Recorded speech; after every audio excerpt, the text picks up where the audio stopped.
Hi friends, V ലുക്കപ്പും എക്സലിൽ V ലുക്കപ്പും സെൽ ലോക്കും എങ്ങനെ യൂസ് ചെയ്യുന്നത് നമുക്ക് നോക്കാം. നമുക്ക് ഈ ടേബിളിൽ ഇവിടെ കൊടുത്തിരിക്കുന്നത് കോഡ് 10 എന്ന കോഡ് കൊടുക്കുമ്പോൾ അതിൻ്റെ ഡീറ്റെയിൽ ഇവിടെ ഓട്ടോമാറ്റിക്കലി എങ്ങനെ വരുന്നത് നോക്കാം. അതിന് നമ്മളിവിടെ ബേസിക് ഡാറ്റ സെറ്റ് ചെയ്ത് കൊടുത്തിട്ടുണ്ട്. കോഡ്, അതിൻ്റെ നെയിം, യൂണിറ്റ്, MRP, ഇത്രയാണ് നമ്മൾ ബേസിക് ഡാറ്റ കൊടുത്താക്കുന്നത്. അപ്പോൾ നമ്മൾ ടേബിളിലേക്ക് എങ്ങനെ അത് കൊണ്ടുവരുന്നത് നോക്കാം. 10 കോഡ് കൊടുത്തു കഴിഞ്ഞാൽ അതിൻ്റെ ഡീറ്റെയിൽ വരണം. നെയിം വരുന്നതിന് വേണ്ടി വി ലുക്കപ്പ് യൂസ് ചെയ്യാം. Physical to V lookup code select ചെയ്തു, കോമ, നമ്മളിവിടെ ബേസിക് ഡാറ്റയിൽ സെൽ റേഞ്ച് സെലക്ട് ചെയ്തതിന് ശേഷം നമ്മൾ സെല്ല് ലോക്ക് ചെയ്യുന്നു. F4 യൂസ് ചെയ്ത് സെല്ല് ലോക്ക് ചെയ്യുന്നു. ഇല്ലെങ്കിൽ നമ്മൾ ഡ്രാഗ് ചെയ്യുന്ന ഫോർമുല കോപ്പി ചെയ്യുന്ന സമയത്ത് റേഞ്ച് മാറിപ്പോവും.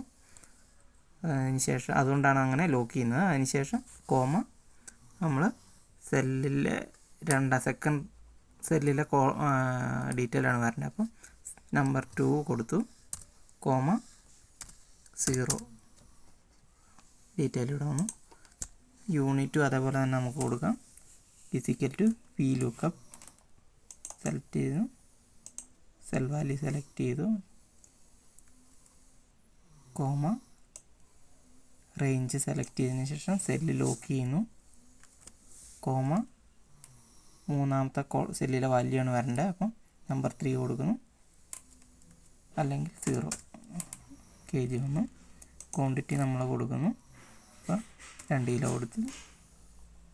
ശേഷം MRP ഓട്ടോമാറ്റിക്കലി വരണം. Physical to V lookup comma, cell value select ചെയ്തതിന് ശേഷം വീണ്ടും റേഞ്ച് സെലക്ട് ചെയ്തതിന് ശേഷം സെൽ വാല്യൂ ലോക്ക് ചെയ്തു,